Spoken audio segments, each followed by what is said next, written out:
Saludos, queridos televidentes. Muchas gracias por permitirnos penetrar en sus hogares con este su programa El Poder de la Verdad, invitándole a pensar, a meditar, a fin de definir qué quieren, qué desean, qué aspiran, y luego que tengan un objetivo claro a lograr, definan qué hacer y cómo hacerlo para alcanzarlo, es decir, se organicen y actúen. Recuerden que no bastan los buenos deseos, que si queremos lograr algo en la vida debemos actuar, debemos trabajar y que no permitan influencias negativas, ni siquiera aquellas que provienen de su propia mente, que se alejen de personas que le depriman o le desanimen de cualquier forma y que traten de sacarle el lado dulce que tiene la vida y lo disfruten, recordándole algunos planteamientos sencillos del pensamiento y obra de don Mario Lama,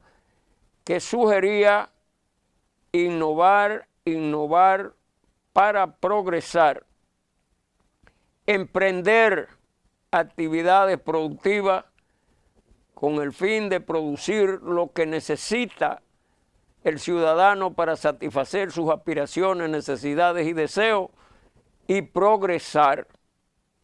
Ojalá, queridos televidentes, que esas ideas de don Mario Lama que perduran en nuestras mentes nos sirvan para que podamos emprender, que podamos hacer cosas positivas en bien de la sociedad. Queridos televidentes, antes de pasar a pausa, permítanme presentar a un asiduo participante en mi programa El Poder de la Verdad. Desde su fundación teníamos mucho tiempo que no lo veíamos porque abandonó la República Dominicana y él mismo se retiró de la medicina. Es un famoso oftalmólogo llamado Domingo A. Hernández, que lo vi iniciar su trabajo de oftalmólogo en un pequeño consultorio en la calle Padre Pina y que luego vi que hizo un edificio y llegó a tener hasta 15 médicos oftalmólogos. Y de repente un día dijo, voy a dejar la medicina, y se retiró. Estará conmigo en el día de hoy. Vamos a una pausa y luego regresamos.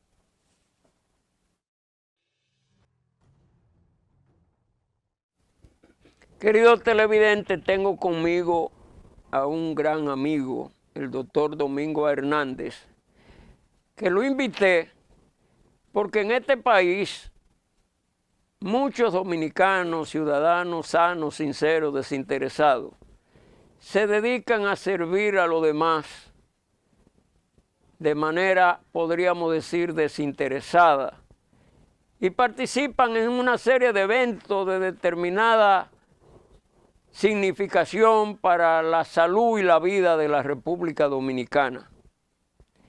Y que pasamos por el mundo, yo soy uno de esos, que no buscamos ni siquiera reconocimiento. El doctor Domingo Hernández, un médico oftalmólogo de una preparación extraordinaria, es de los médicos que trataba a los pacientes y él mismo le daba la medicina y cobraba la consulta a los pobres, la generalidad de las veces de gratis, y a los ricos, pudiéndole pagar a algunos, hasta discutían con él, y no me pague nada. Un dominicano que aplicó cuando ejercía la medicina el llamado pensamiento socrático. Ustedes saben, queridos televidentes, que en la sesión Optimismo Vital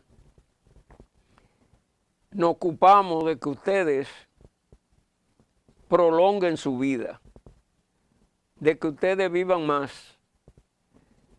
El doctor Domingo Hernández, por cierto, me dijo un día, usted vive recomendando que la gente viva más. Y aunque alejarse del trabajo que uno hace en determinadas ocasiones puede resultar creador de alguna enfermedad, estar retirado y darle seguimiento a su realidad de vida determina que uno pueda prolongar la vida. Por cierto, tengo aquí un trabajo que hace Alma Leticia de los Santos, que habla del médico internista y su compromiso con la salud preventiva de la población. Brinda atención integral al paciente desde su adolescencia tardía hasta el final de su vida y tiene como objetivo prevenir enfermedades y sus complicaciones. Habla de obtener una evaluación de el surgimiento de la enfermedad, el riesgo de desarrollo de las enfermedades que pueden ser prevenibles y sugiere evitar complicaciones relacionadas con el curso crónico de las enfermedades, recibir orientación sobre hábitos y estilo de vida saludable, prevenir efectos adversos asociados al uso no supervisado de medicamentos, importante esa parte, dar seguimiento al estado de vacunación y recordar cuáles enfermedades pueden ser prevenidas o tener un curso progresivo lento de sismatología leve a través de la vacunación. Dar continuidad al seguimiento de patologías de base, evitando desarrollar una buena enfermedad sin complicación con el fin de sanar al paciente. Presentar cualquier cambio en el estado de salud. Doctor Domingo Hernández, vamos a iniciar el cuestionamiento hablando de la prevención. Yo recuerdo que usted, cuando trataba a un paciente, lo primero que trataba era de educarlo, señalándole cuáles causas podían intervenir en su salud a través de la visión para evitar que llegara la enfermedad. Y luego usted era un teórico, yo recuerdo que le llevé algunos artículos al periódico Listín, al Nacional, al Caribe, a varios periódicos, al Hoy, recuerdo, hasta La Noticia cuando existía y a última hora, donde usted se ocupaba de describir las enfermedades y plantear la medida preventiva para evitar que no ocurrieran. E igualmente, cuando la persona tenía la enfermedad, usted era de esos médicos que se dedicaba con el fin de sanarlo. Y para mí es motivo de satisfacción hacer como un reconocimiento, aunque a usted no le gusta que hablen de la cosa que usted ha hecho en beneficio de la gente. Yo recuerdo que cuando era profesor, usted fue profesor como 40 años en la UAS, y en Uniremo yo recuerdo que fue profesor también. Y cuando los estudiantes no tenían el dinerito para irse en un carrito que costaba creo que 5 cheles, y hasta 3 cheles llegó a costar en esos tiempos, yo recuerdo, usted le daba 10 y 20 cheles para que tuviera el pasaje y se comiera un dulce. Son cosas, doctor, que para uno que lo conoce a fondo, a usted no le gusta hablar de esa cosa. Pero usted ha sido un promotor de la salud en nuestro país. Y voy a iniciar el cuestionamiento pidiéndole que me dé una visión de prevenir con relación al trabajo de Alma Leticia de los Santos y luego entrar en su vida personal porque me interesaría saber por qué usted se retiró. Hábleme de esa medida preventiva que plantea Leticia para que luego entremos en su realidad y para que oriente a la gente en una serie de temas que usted vive inquieto. Bueno, Carlos, te agradezco mucho la gentileza de tu invitación, aprovechando mi estadía en el país. Pues la verdad es que el artículo que escribe esta doctora es muy interesante y quiero aportar un dato que muy poca gente sabe. En los años 40 más o menos, llegó al país el señor Demetrio Gañán. Es un español de Extremadura que vino vía Colombia a nuestro país y estableció los primeros sistemas de medicina preventiva, donde se comenzaban a desparasitar a los niños, donde se comenzaron a traer medicamentos para erradicación de las chinches, de los mosquitos, de las garrapatas para las vacas. Muy poca gente sabe de eso. Demetrio Gañán murió hace un tiempo y murió en este país y dejó su familia aquí. Pero ese fue el pionero en la medicina preventiva. Como médicos nosotros tenemos que luchar y trabajar seriamente en la prevención porque es más económico y más beneficioso para los pacientes.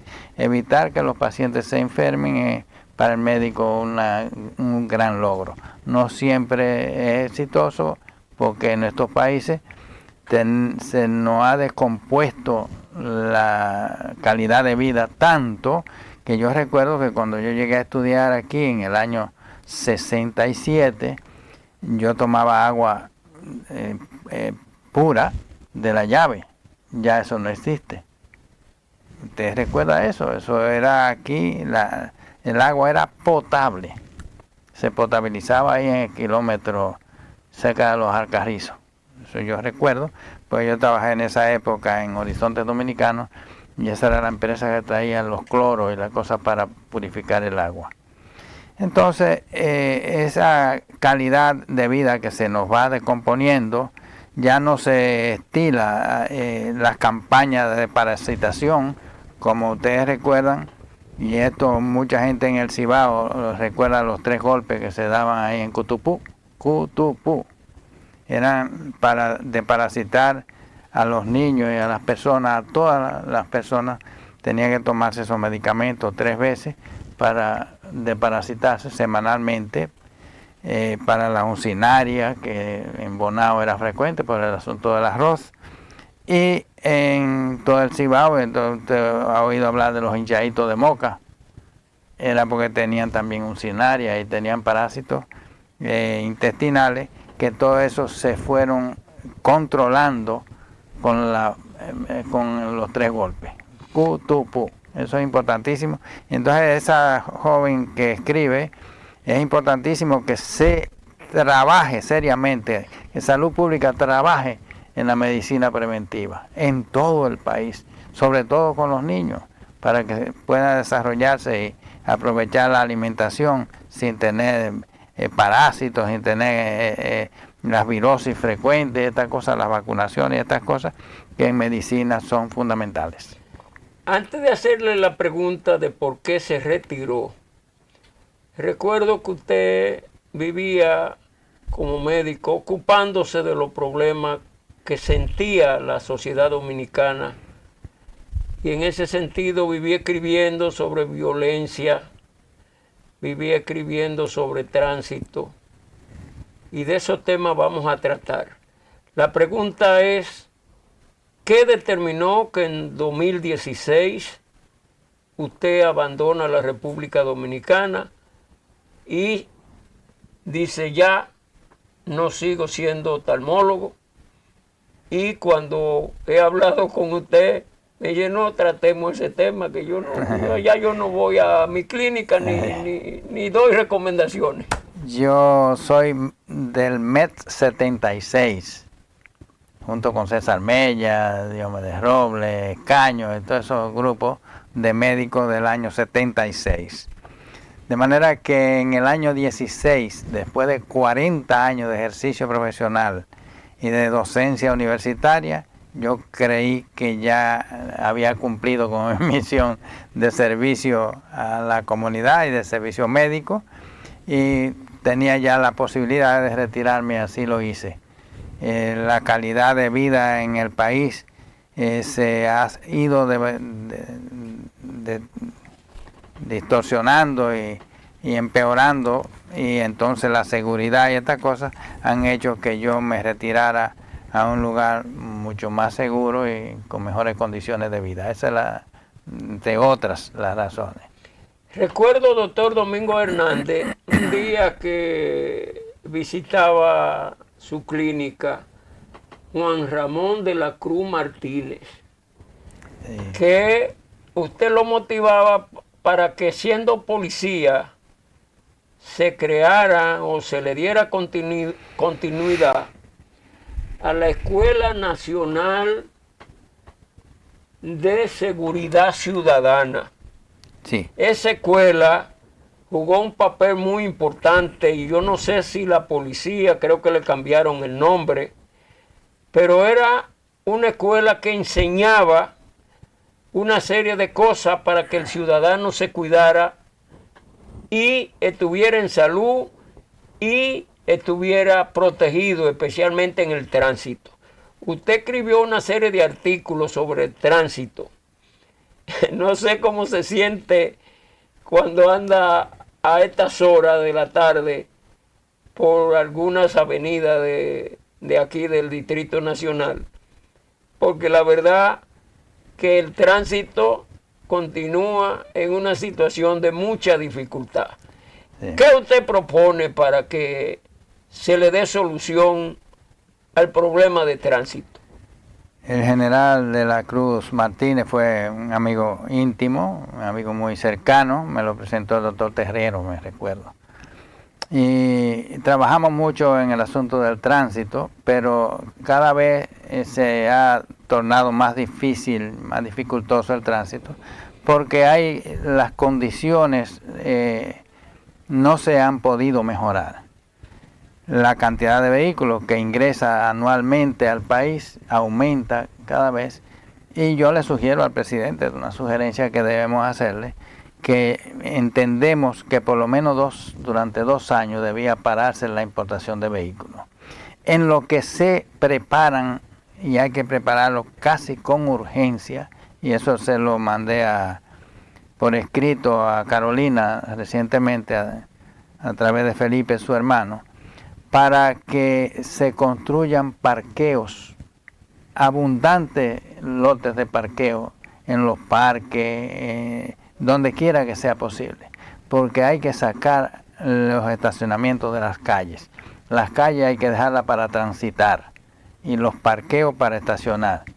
Pero como hay lugares que hacer un parqueo es tan difícil por la acumulación de casas y estas cosas, inclusive se pueden usar las calles subterráneas o elevados para estacionamiento, pero hay que hacer estacionamiento para que no se pueda, esa es la palabra, para que no se pueda estacionar en las vías de circulación. Le mandé unas notas a Carolina donde le explicaba que los estacionamientos, por ejemplo en el Mirador Sur, que conozco bien, en el norte también, deben ser dentro del parque. No se mutila el parque con que hayan estacionamiento dentro, lineales, cercanos a los vías de caminatas, donde las personas puedan ir a hacer ejercicio, pero que sean cercanos a los estacionamientos, para que las personas puedan, además de hacer ejercicio, pues continuar mirando su vehículo donde andan. Y esos andenes donde deben las personas caminar deben tener banquitos, deben tener sanitarios, deben tener bebederos, o sea, condiciones para que la ciudadanía disfrute de tan hermosos parques que nosotros tenemos. De manera que el tránsito no mejorará hasta que no se saquen los vehículos estacionados de las calles. Tiene que haber mucho estacionamiento en todas partes que pueden inclusive cobrarse para de noche y estas cosas cuando la gente guarda su vehículo. Pero el que va a un parque y no encuentra dónde estacionarse no está disfrutando de ese parque. Entonces, esas son de las cosas que tenemos que preparar. Abundantes estacionamientos en todo el Distrito Nacional y en Santiago sobre todo. Esas son las dos ciudades más grandes y donde hay más congestión de tránsito. Pero mientras sigamos inyectando más cantidad de vehículos, no va a mejorar ni el tránsito colectivo ni el tránsito privado. O sea que es importantísimo que las calles sean para transitar y que los vehículos tengan lugares donde estacionar. Eso hay que hacerlo urgente. De lo contrario, el caos en el tránsito no va a mejorar de ninguna manera. Doctor Domingo Hernández, la justificación que usted tuvo para abandonar la República Dominicana y convertirse en ciudadano norteamericano fue un incidente que pasó un día que usted salía de un restaurante con un amigo. Yo recuerdo que en esos días, yo mismo que vivo motivando a la gente para que no se vaya de nuestro país, en términos de argumentación, cuando concluyó qué se puede hacer, porque yo que no tengo ningún tipo de enemigo, me tiran un tiro y casi me matan a un amigo al lado mío. Que esa fue la causa fundamental. ¿Y qué usted cree? Porque yo recuerdo que usted vivía escribiendo artículos para eliminar la violencia en los barrios pobres fundamentalmente, que se producía en una mayor proporción. Sí, pues mira, varias cosas pasaron en esa época, casi consecutivas.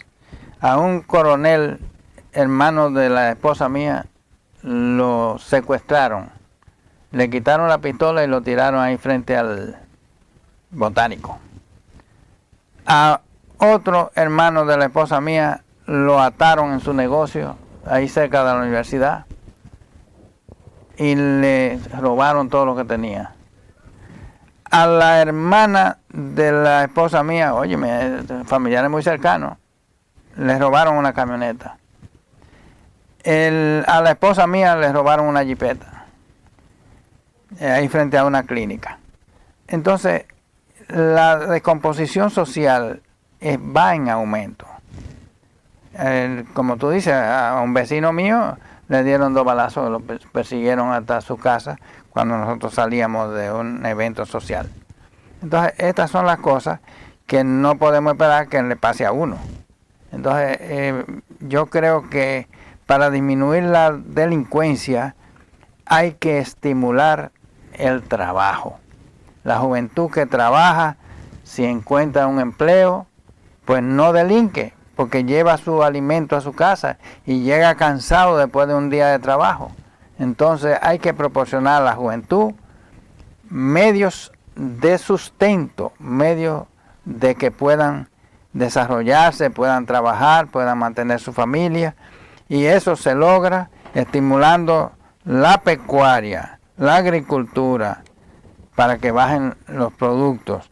Y en la industria hay que facilitarle a los empresarios, a las pequeñas empresas y a las grandes también, para que se estimule la producción y se estimule el trabajo. En la medida en que los impuestos yugulan y dificultan, impiden el desarrollo de las empresas chiquitas, grandes y de todos los tamaños, pues entonces la juventud no tiene medios de producción, no tiene medios de desarrollo. Hay que facilitar eso, disminuyendo los impuestos, facilitando, poniendo menos dificultad al empresario para que se desarrolle. Eso es fundamental para el desarrollo del país y para eliminar y disminuir en el país la delincuencia y aumentar la seguridad. No habrá seguridad mientras hayan gente que tenga necesidades prioritarias, necesidades de vida. Doctor Domingo Hernández, en su afanes ocupándose de enfrentar problemáticas en nuestro país, recuerdo que antes de que se produjera el proceso devaluativo de 2003, recuerdo que usted escribió un artículo haciéndole un llamado al presidente de esa época, el expresidente actual, Hipólito Mejía, para que evitara la devaluación de la moneda nacional.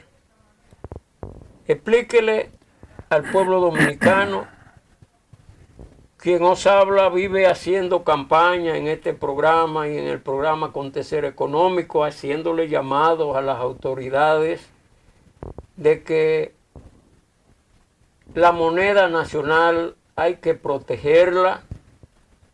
Ayer vi en la televisión a un llamado experto y asesor hasta de presidente que estaba llamando para que los empresarios resguarden su seguridad de recursos comprando dólares. Y parece que desafiabas a las autoridades, porque si eso se convirtiese en una tendencia de los dominicanos salir a comprar dólares porque va a subir la tasa de cambio, eso crearía una situación de muchas dificultades hasta para el gobierno central. Como no hay persona como quien habla, que yo me vi con ese joven profesional en una librería y le dije, mijo, yo quisiera que tú le recomendaras eso a los empresarios y que ellos se llevaran de ti y que yo estuviera controlando la tasa de cambio para que tú veas que yo le voy a mandar, le dije a algunos estrales, que esa teoría tuya de que para proteger sus riquezas que inviertan en comprar dólar y llamado a la llamada dolarización, si aparece un profesional como este señor que lo demostró cuando era un simple técnico en finanzas, de cómo bajó la tasa de cambio al nivel que nos propongamos las autoridades. Hay una serie de intereses. Usted sabe que la zona franca produce en dólares y le gustaría que la tasa de cambio estuviera alta y que la moneda se siguiera devaluando. Los sectores que producen divisas, especialmente los exportadores, y también el turismo y la llamada remesa que envían ustedes, que hoy usted es un ciudadano norteamericano y que de seguro que envía con la calidad de filantropía que usted tiene alguno dinero a sus familiares y amigos. Y entonces en esas circunstancias esos sectores prácticamente se han enclaustrado en el Banco Central y manejan la tasa de cambio en función de que aumente y se devalúe la moneda nacional. Usted que escribió sobre eso, ¿qué le puede recomendar a nuestro querido presidente? El artículo que escribimos se llamaba ¿A quién beneficia la devaluación? La verdad es que, tal como le explicaba ahorita, en la medida en que el peso tiene menor valor adquisitivo, todos los productos que de la canasta familiar y todo lo que se compra, pues hay que buscar más peso para la adquisición. Entonces eso no beneficia ni a la clase alta, ni a la clase media, ni a la clase baja. Entonces lo ideal es que el gobierno dé el primer paso reduciendo los impuestos. Y es importantísimo saber que el primer impuesto que tiene que el gobierno reducir es el de los combustibles. No es posible que un galón de gasolina en los Estados Unidos valga menos de $3 y aquí valga $5. Eso no es posible. Si el galón de gasolina o sea, el barril que nosotros utilizamos de modelo es el de Texas, no ha variado alrededor de los $80 desde hace muchísimo tiempo, y aquí la gasolina se mantiene como cuando estaba a más de 100 el barril. Entonces, si el gobierno no se decide a reducir sus ingresos por impuestos, entonces la gente seguirá sobrevalorando lo que tiene. Entonces, para que baje, por ejemplo, un alimento, tiene que haber aumento en la producción. Si hay mucho plátano, el plátano baja. Pero si hay huevo en abundancia y nosotros lo vendemos fuera, nosotros estamos creando una crisis interna de huevo aquí. Y el huevo sigue siendo el mismo que nosotros comprábamos a 5 centavos antes, pero ahora hay que dar muchísimo dinero. Entonces tenemos que balancear el país a fin, y eso nada más lo puede hacer el gobierno, a fin de que la gente pueda vivir con lo que gana y poner a la juventud y a la gente a ganar algo, porque si el que gana algo no puede tener suficiente solvencia para vivir, ¿qué le dejamos al que no puede trabajar, al que no tiene trabajo o al que no puede trabajar? Entonces estamos creando una crisis institucional y una crisis en el pueblo dominicano. Queridos televidentes, vamos a una pausa y luego regresamos.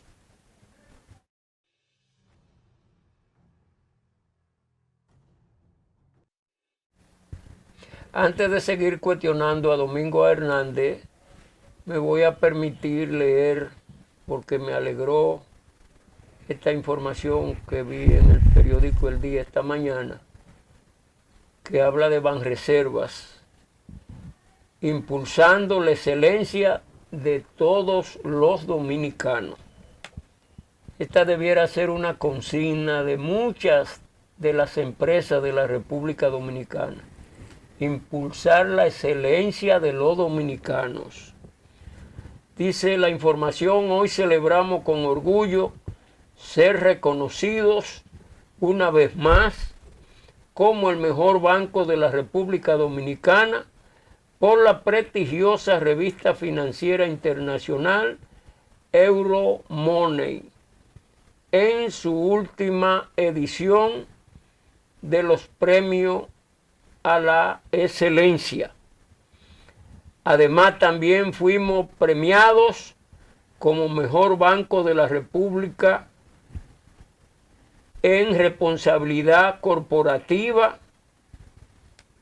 en Latinoamérica y República Dominicana, así como mejor banco de responsabilidad ambiental, social y gobernanza de la República Dominicana, destacando nuestra voluntad inquebrantable de promover la excelencia de nuestra gente.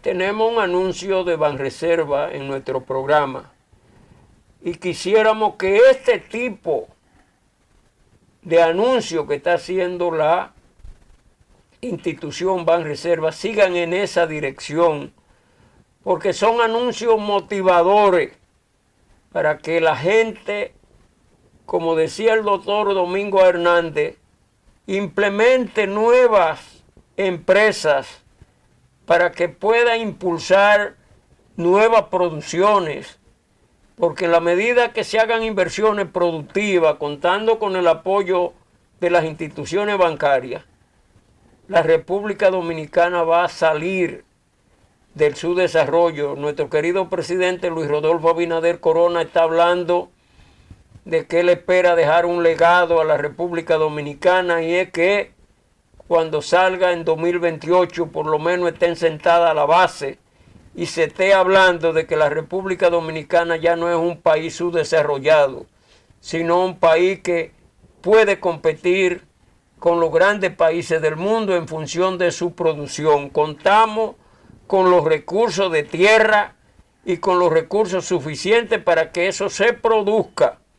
Pero para ello hay que, como decía usted, tener una voluntad, tener objetivo, claro, como decimos en este programa, y llevar a la práctica una filosofía que el propio presidente ha promovido, que dice que él cree en la política que genera soluciones a los problemas reales. Usted me mostró mucha ocupación por ser un ciudadano cristiano de los efectos que está produciendo la guerra de Ucrania y también la guerra de Israel contra, podríamos decir, la región palestina. Y entonces en ese sentido quisiéramos saber por qué su preocupación y qué usted cree que debiera pasar. Bueno, realmente hay una preocupación que la gente hasta se va acostumbrando a que hay guerra por allá, que la guerra influye en el mundo entero.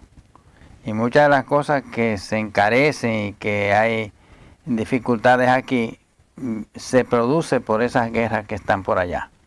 Entonces yo creo, sinceramente, que aunque el pueblo ucraniano ha demostrado ser un pueblo valiente y ha tratado de enfrentar una potencia, yo pienso que las naciones, y eso lo ha promovido China, debía implementarse una tregua para que sin más violencia se pueda negociar y adquirir alguna estabilidad, porque si no es en paz, los pueblos no pueden progresar.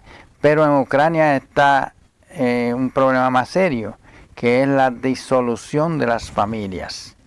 Las mujeres y los niños han emigrado de Ucrania y han dejado a los hombres allá en la guerra, y entonces no es posible que se permita que Rusia siga destruyendo a Ucrania.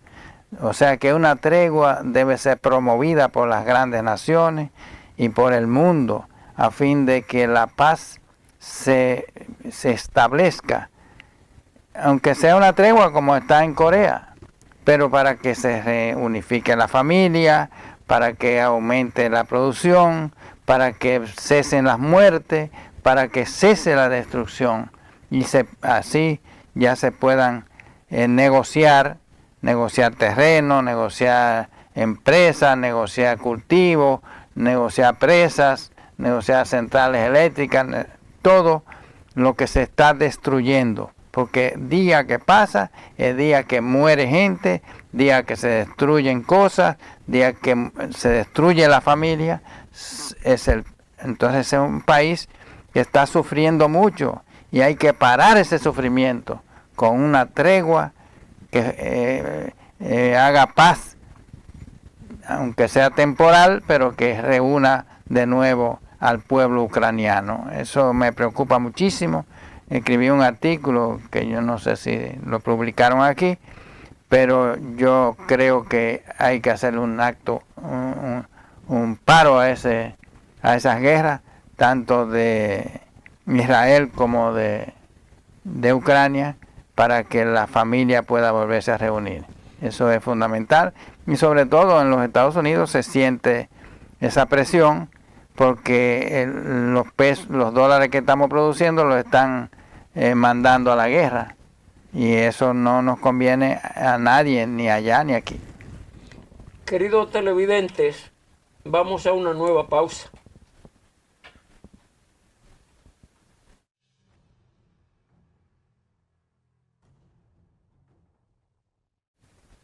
Queridos televidentes, me estoy ocupando del rumbo que está tomando, podríamos decir, el sector privado para disminuir la pérdida de las empresas productoras de energía. Recuerdo que poner en mano la administración de la sede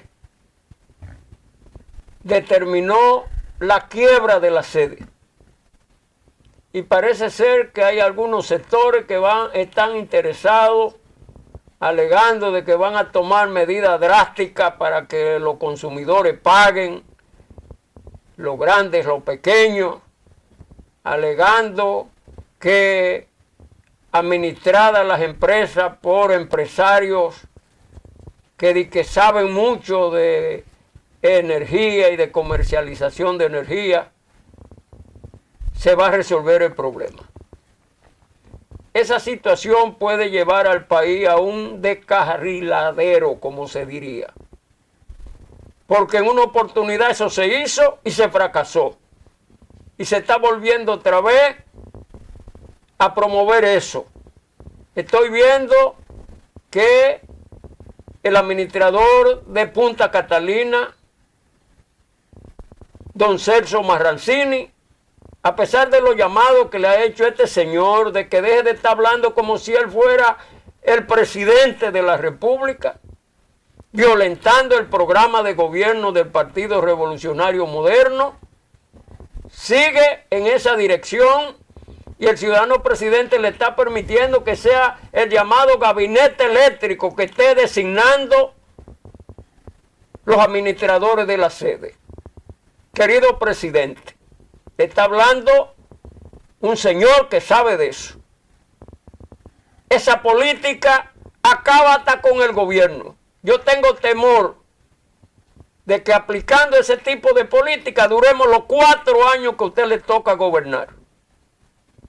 Así que ojalá que me permitiera yo explicarle qué va a ocurrir para no tener lo que decir aquí a través de la televisión, porque este señor cuando habla es porque prevé lo que va a ocurrir.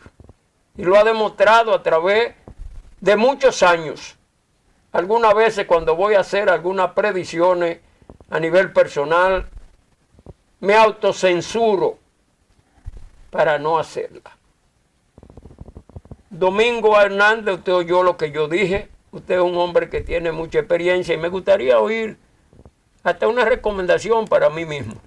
Bueno, fíjate, lo que ha dicho es sumamente importante, pero es importantísimo analizar la situación de la producción energética, no solamente aquí, en el mundo, Nosotros tenemos como país que negociar con las empresas productoras, por ejemplo, de paneles solares.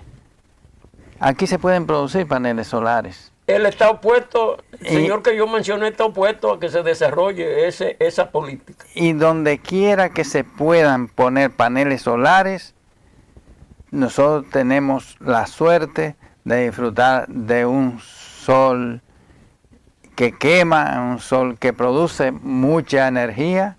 Antes nosotros éramos el país de los 100 ríos. Y ríos caudalosos. Yo conocí el Yaque, que era navegable, pero ya no tenemos esos ríos, o sea que las represas y las cosas pues tienen menos capacidad productiva de energía, que es de las energías más baratas. Pero los paneles solares pueden ser la solución para muchísimo demanda de energía. La energía eólica también, pero la energía eólica es más cara porque las instalaciones de esos molinos y estas cosas y el mantenimiento es mucho más costoso que los paneles solares.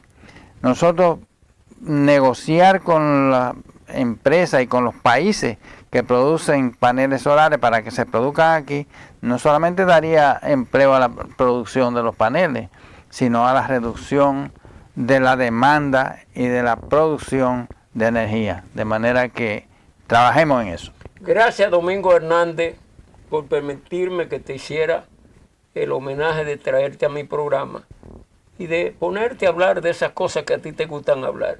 Querido televidente, estamos llegando al final de este su programa, El Poder de la Verdad del día de hoy. Y como le decimos al final, recuerde que hoy es el primer día del resto de su vida. Disfrútenlo, diviértanse sanamente y que el Todopoderoso le acompañe.